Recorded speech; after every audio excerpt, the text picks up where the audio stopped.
all you wild entertainment junkies out there. It's your two favorite uncles back here for Cinephellas. I'm Logan Myers. That's my good mate over there. And I'm Henry Hill. What's going on, everybody? Thank you for joining us tonight. And there's a glowing TV behind Logan. That's because we're about to review the brand new movie, just hit digital. Anyway, it's new on digital, hit theaters a few months back, limited release. Anyways, we heard about this and we wanted to review it. It seemed right up our alley. This movie's called I Saw the TV Glow. What if I really was someone else? Very far away on the other side of a television screen.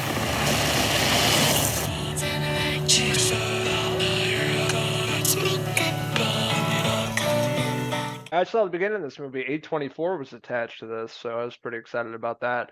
But this film is written, directed by Jane Schoenbrunn, and it's definitely right up our alley here at Cinephellas. We love sci-fi and horror, but this has a nostalgic, kind of vibe to it back in the 1990s, maybe early 2000s. The VHS, awesome clothing back in those days, and that really sets up these two characters, and this being the main characters, Owen, and then the other character of Maddie, and all has to do with this fantasy TV show they're obsessed with called The Pink Opaque. The Pink Opaque. It's like us when we used to watch the OC or follow Lost from week to week, except, yeah, well, more like the OC with all the drama and whatnot. So it's one of those shows, and it's interesting. Like they kind of are following the show, and things in their real life are kind of echoing on the show, and vice versa. They're kind of going into this alternate universe, you could say. And this movie as a whole really reminded me of like an episode of Black Mirror, like an alternate reality kind of thing. It has a cool vibe throughout, very neon soaked colors, a lot of pinks there, a lot of cool hues, a very science fiction, feel to it though, as you're going on. And also at the same time, like a young adult kind of love story that picks up with Owen, his character, and they're watching this TV show. And when you first meet Owen, he's kind of a little kid. And eventually, as this TV show goes on, it picks up with them in high school. And, the show's still going on, but little do they know that it's about to get canceled. And that's going to throw their whole relationship, Owen and Maddie's relationship, or blooming relationship, you can say, is going to kind of be, put in jeopardy because Maddie disappears from Owen's life all of a sudden. It's a pretty crazy movie and a pretty crazy setup. But I did like and appreciated how they incorporated the science fiction world to this, took you to an alternate reality, so to say, and it all was through the backdrop of this TV show, The Pink Opaque. And each of the characters had that little pink ghost tattoo on the back of their necks, and that was kind of the thread that was followed throughout the rest of the movie. I like of all the shows you talked about, you brought up the OC. Thursday nights on Fox, but watching all the HBO shows, X-Files, Buffy the Vampire Slayer, the OC was the pick. But yeah, this movie paid homage to a lot of obviously shows back then for sure. Are You Afraid the Dark comes to mind too? There's a few scenes around a fireplace reminded me of that. Justice Smith playing an older Owen, which was also funny because in the beginning of the movie he's like 12 and he's like 14 or 15 and he's played by Justice Smith. It's clearly like probably in his 20s. And then they fast forward to when he's even older and older and stuff like that. But kind of weird transition there from hitting puberty and going to your 20s within 2 years. So it's kind of funny. But yeah, this is all about the Pink Opaque, and their whole relationship between Owen and Maddie is revolved around this. They have a very bizarre and strange relationship. When he's like a younger kid, they go over, have a sleepover, and you could tell she really didn't want him there. But they'd watch the Pink Opaque and stuff, that was their whole relationship. That's what they talked about. That's what they lived. It really dives into a lot of cool supernatural and sci-fi elements in this film.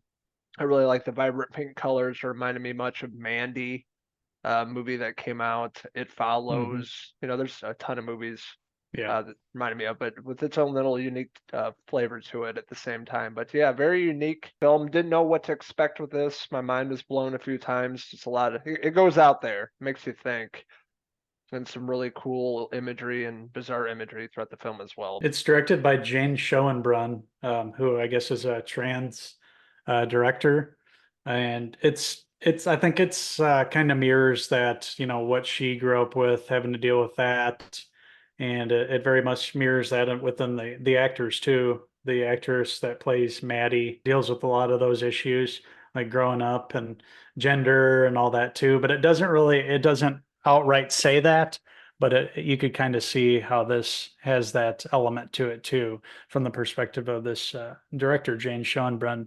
And it's just very unique. It's a very unique movie. It's hard to explain, but like once you see it and the way it's put together, it's well done for sure. Very cool, very unique film. The colors, like you mentioned, are all great. The actors are good. It did throw me a little bit with the actor changing. Justice Smith goes from Ian Foreman, young Owen, and then it's Justice Smith. They don't really look alike or anything, but that's okay. That's fine. And even Uncle Fred Durst shows up in there as Frank. I noticed him and I was like, is that Fred Durst? And sure enough, he's in it. So I wonder how they got him in it. That's interesting. But yeah, interesting cast. A lot of young actors, up and coming actors, and science fiction story from a teenage perspective, and dealing with a show like that that's so beloved, and following it week to week and discussing it with people that you know, and just like how much we used to do that back in the day, like go week to week and be like you were hinging like what's going to happen next. It's kind of like how we do now for everything, but it felt more like, oh man, this could be real back when you're a teenager. There's more feelings involved and everything. You have less responsibilities. So this movie was enjoyable, not completely coherent, I would say. Like I couldn't explain this perfectly to anything. It's pretty art house, with a crazy concept and everything, but I could, for the most part, tell where it was going, and it had a good message to say. And, I enjoyed it for the most part. Yeah, I think this movie had a lot to say. Our obsession with media, trying to escape into TV shows and movies to get away from reality, which I do all the time.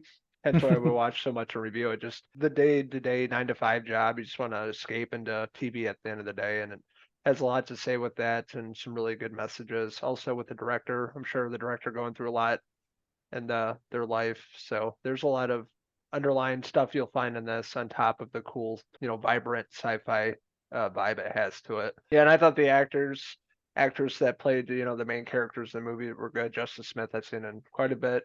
I thought he was pretty good, but the younger version of him is also great, and really cool concept. Didn't know what to expect with this. Pleasantly surprised, but not really, with A24 attached to this. And it's definitely an out there movie, so prepare to get your mind blown. And this is a movie you'll probably have to watch a few times to comprehend everything they throw at you, but it's definitely a fun time, and had a great time watching this on Saturday night. So that being said, I saw the TV Glow. I'm giving it a 3.5 out of 5 Justice Smith hair pieces. I'm going to give it the same exact score, 3.5 out of 5 Jane Schoenbrunn hair pieces. What did you guys think of I Saw the TV Glow? Do you love A24 and Neon Productions as much as we do? Let us know in the comment section below, and don't forget to subscribe. Also, make sure to follow along with us on our website, Cinephellas.com, and all our social media pages, Facebook, Instagram, and X. Also, stay tuned to these Wild Boys all summer long. It's YouTube channel right here. Summer blockbuster season, TV shows galore. They just can't stop putting out all the great content. So we're going to be back as much as we can this summer to review something new. We got The Bear coming out, more movies coming out, Twister's coming out. So there's a ton of stuff me and this guy will be back to review. So stay tuned for that. The summer's going to be hot. Oh, man, it's going to be wild. Summer's going to be here. We're going to be covering it. And it's going to be Halloween season. We're going to be binging Halloween movies and scary movies for 3 months. We have our year pretty much planned out from here on out. We have things coming out every week. So we're going to be busy reviewers here for this rest of this year. And we can't wait to get with those Cinephellas boys and do another podcast soon too. See what those other fellows have been up to. Stay tuned for a lot of great content. Make sure to head over to the YouTube channel and enter into the new Fellas giveaway that we posted. We're giving away 3 movies. We're giving away Kong versus Godzilla, American Fiction, and Purple Rain. So make sure to get entered in to win that. So we want to thank you guys for watching our review of I Saw the TV Glow. And until the next time, I'm Uncle Henry Hill. And I'm Uncle Logan Myers signing out till the next movie review. Cheese!